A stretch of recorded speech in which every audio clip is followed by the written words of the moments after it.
Oh, hey everybody. It is Brian from Strigler Photography here with my big boy, Finn. This dog is getting so gigantic. Ugh. Soon he's not even going to be able to fit on my lap. It's really interesting as he likes to ride. He likes to ride on my lap in the vehicle. And when he gets up to be like 60, 70, 80, 100 pounds, I don't know how well that's going to work. So, anyway... Oh, I wanted to show him to everyone since I promised that. Ow. Anyway, I'll let him. Oh, geez, he's got a hold of my shirt. I'm gonna let him go do his own thing. So, anyway, today is Wednesday, I think. So we are having a Wednesday wedding tip, and I'm gonna go ahead and take that off the screen now, in case you don't want to look at that weird font and that weird color that I randomly picked out. Anyway, so today's topic might be a little controversial. I don't know. Some people have really strong opinions about this.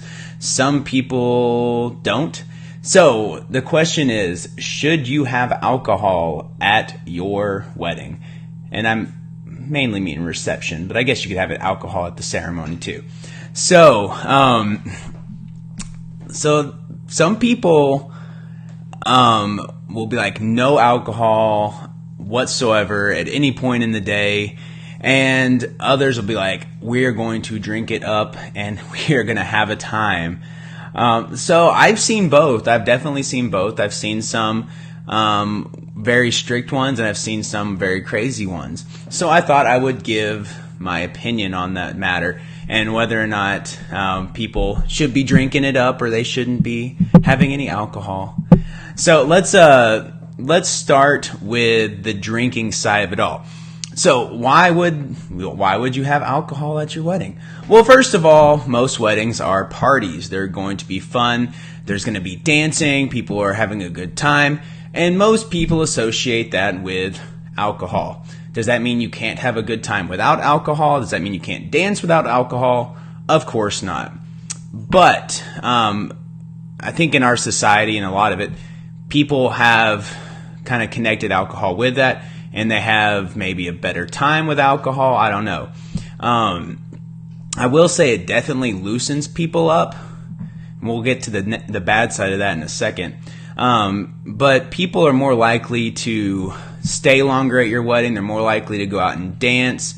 They're more likely just going to, have more fun, I would say, if there's alcohol involved.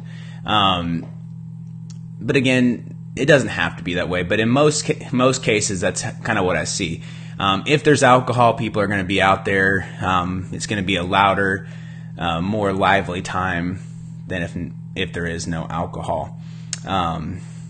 So let's look at the kind of the flip side of that. The problem with alcohol is some people are just really offended by it. Religious beliefs, personal beliefs, whatever, and some people just don't want alcohol around them, and I understand that as well. This was really funny. I shot a wedding a few months ago, and the guys were drinking beforehand, and then when the reception hit, the alcohol just disappeared, and I was like, that's kind of weird. No one's drinking.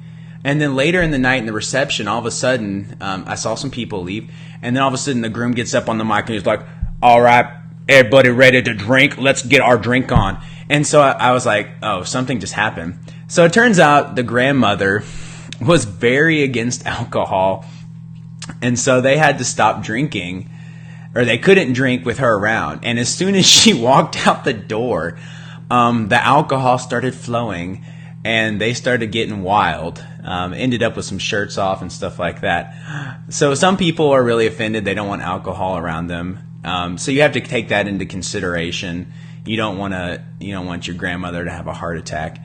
Now, the other kind of bad side about alcohol is people can get crazy and do stupid things. This is probably 4 years ago. 4 years ago, I remember a big argument breaking out between a boyfriend and girlfriend. I think one of them was drinking, and I would assume that some of that had to do with the alcohol. As I mentioned, I've seen people taking off clothes.